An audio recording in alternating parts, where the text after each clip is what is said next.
हाय।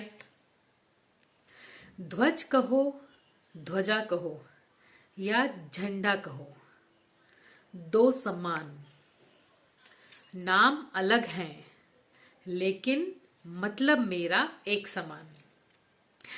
इन्हीं दो पंक्तियों के साथ मैं Shivani Kashyap advance academy school से एक बार फिर आप सभी प्यारे प्यारे बच्चों के लिए एक नया सा अच्छा सा वीडियो लेकर मौजूद हूँ।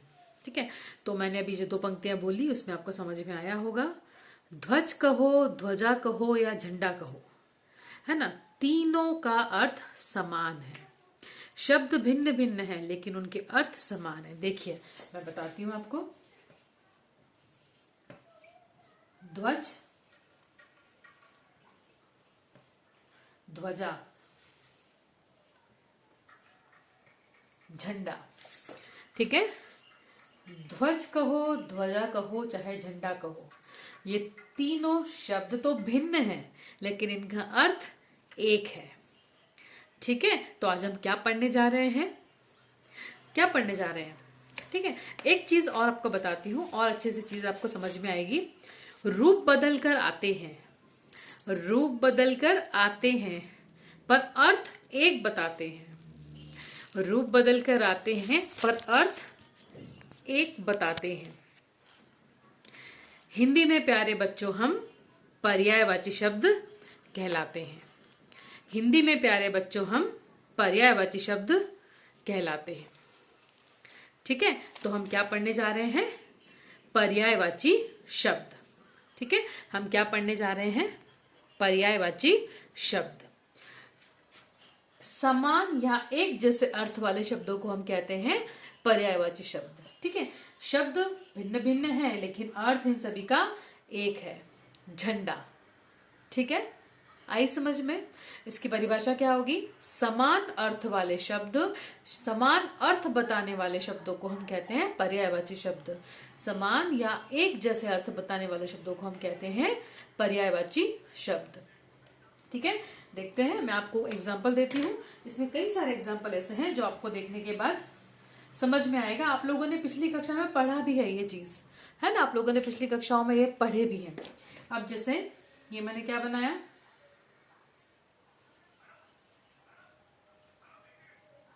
क्या है ये, इसे हम कहते हैं आंख। ठीक है, आंख को हम और क्या कहते हैं, नेत्र, चक्षु, लोचन। ठीक है, शब्द भिन्न भिन्न है लेकिन अर्थ एक जैसा बता रहे हैं। ठीक है, समान अर्थ बता रहे हैं, ये भी आंख है, ये भी आंख है, ये भी आंख है, ये भी आंख है।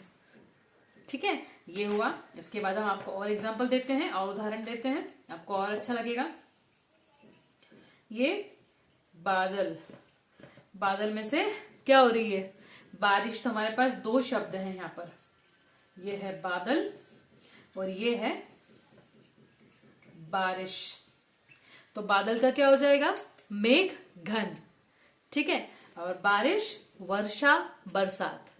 तो ये क्या हो गए, समान या एक जैसे अर्थ बताने वाले शब्दों को हम क्या कहते हैं, पर्यायवाची शब्द। ठीक है, देखते हैं हम और एग्जाम्पल आपको देते हैं। बहुत सारे एग्जाम्पल है बेटा आपके पास। ठीक है, आप आराम से बहुत सारी चीजों को समझ सकते हैं। ओके, अब मैं आपको देती हूँ और एग्जाम्पल। ये कौन बताएगा ये क्या है, हम इन्हें कहते हैं पहाड़। ठीक है, पहाड़, पहाड़ को हम क्या कहते हैं, हम इन्हें और क्या कहते हैं, पर्वत, गिरी। ठीक है, पर्वत और गिरी। ठीक है, इसके बाद हम आपको और एग्जाम्पल देते हैं। कई सारे एग्जाम्पल है बेटा पर्यायवाची शब्दों के जो आप आसानी से समझ सकते हैं। ठीक है, अब हम देते हैं आपको और बताते हैं। जैसे ये तो हर कोई जानता है, जानता है हर कोई, यस, इसे हम कहते हैं सूरज। सूरज, सूर्य, रवि, दिनकर। ठीक है, सूरज, सूर्य, रवि, दिनकर, ये सब किसके हैं, समान अर्थ, समान अर्थ बताते हैं सूरज के। ठीक है, एक और एग्जांपल देते हैं फिर हम आगे पढ़ते हैं। ओके, ये देखिए, कौन बताएगा ये रात में आता है? क्या कहते हैं इसे हम? इसे हम कहते हैं चांद। ठीक है, चांद, चंदा, चंद्रमा, इंदु। ठीक है, ये सारे अर्थ एक ही बता रहे हैं, वो है चांद।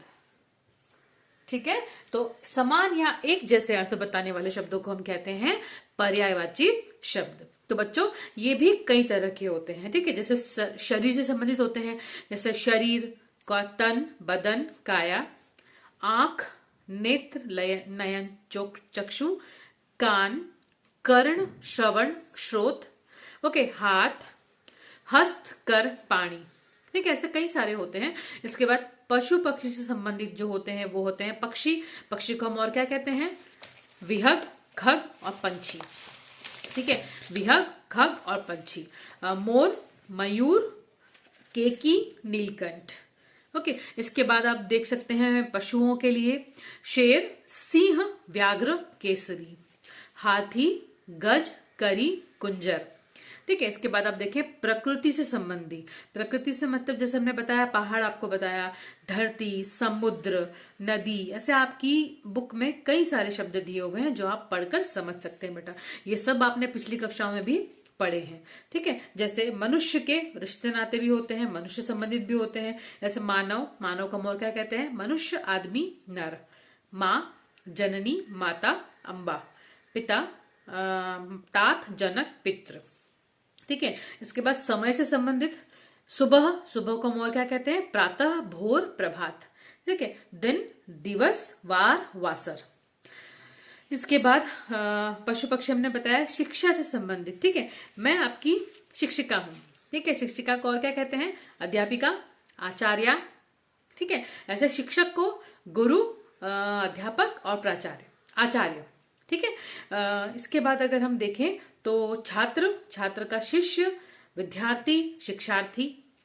ठीक है, इसके बाद भाव, हमारे इमोशंस, विस्मय संबंधी जो होते हैं वो होते हैं इच्छा। इच्छा का होता है चाह, अभिलाषा, दया, कृपा, मेहरबानी, आदर, सम्मान, मान, इज्जत।